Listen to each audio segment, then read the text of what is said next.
thanks. In today's currency report, the dollar rose the most in a week against the euro. That's after Russia's foreign minister expressed confidence in the greenback, saying the fundamentals of the U.S. currency are still in, quote, good shape.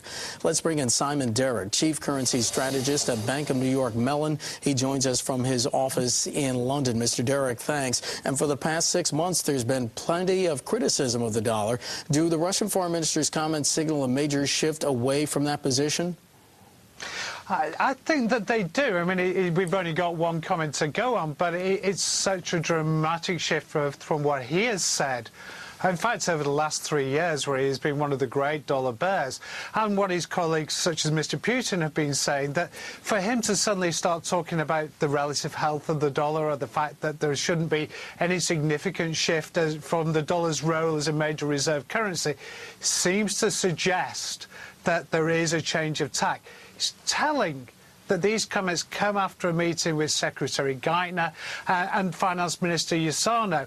And you kind of get the sense that there may have been some hints dropped that perhaps it was in his own best interest, in the best interest of Russia, given their heavy holdings of dollar assets, that perhaps talking the dollar down wasn't in their own best interest. Okay, so it's a campaign, albeit a stealth campaign, for U.S. officials to try to get world leaders in their corner and make that successful argument that the greenback remain the world's main currency. How's that argument being received?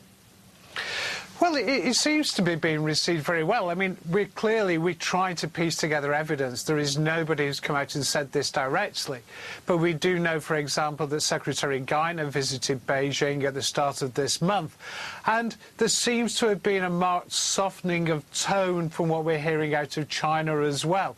And again, when you consider China's exposure to the United States, it's estimated they still have around about $1.4 trillion in US assets, then it's understandable that they would want to provide slightly more dollar-supportive comments.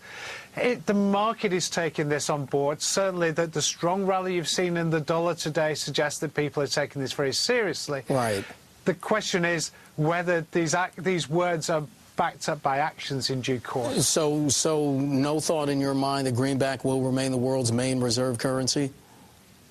I don't think so for the foreseeable future. There simply aren't any material alternatives at the moment. Certainly, international investors have increased their holdings of euros. They've certainly increased their holdings of sterling. But in terms of the core currency, it's still likely to be the dollar for a substantial time to come.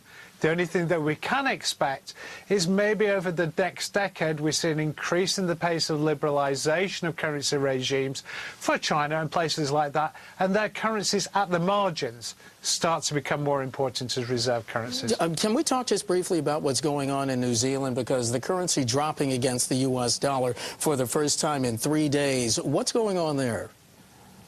Well, I think, in fairness, there has been something of an expectation that there should be something of an easing in the currency. Certainly, if you listen to what has been coming out of the Reserve Bank, or indeed what's been coming out of the government generally, there has been a belief that the external position of New Zealand should drive it lower. Right. I think, however, that if we look in the broader scheme of things, the very fact that the New Zealand economy is so closely tied to Australia, and that Australia in turn is driven by the strong story that continues to come out of Greater China. Right. I think that ultimately we expect that the New Zealand dollar to continue to remain relatively stable. I think what we're seeing here is just a relatively short-term, maybe slight retreat from risk, nothing more than that. And we should mention, too, a drop in milk prices there adding to that as well, correct?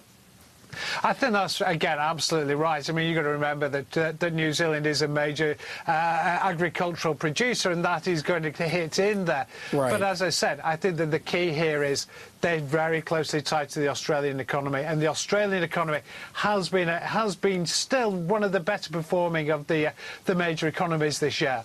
Simon Derrick, chief currency strategist at Bank of New York-Mellon, joining us from London. Simon, thanks. Thank you. You can find all the latest currency numbers and stories on our website at Bloomberg.com.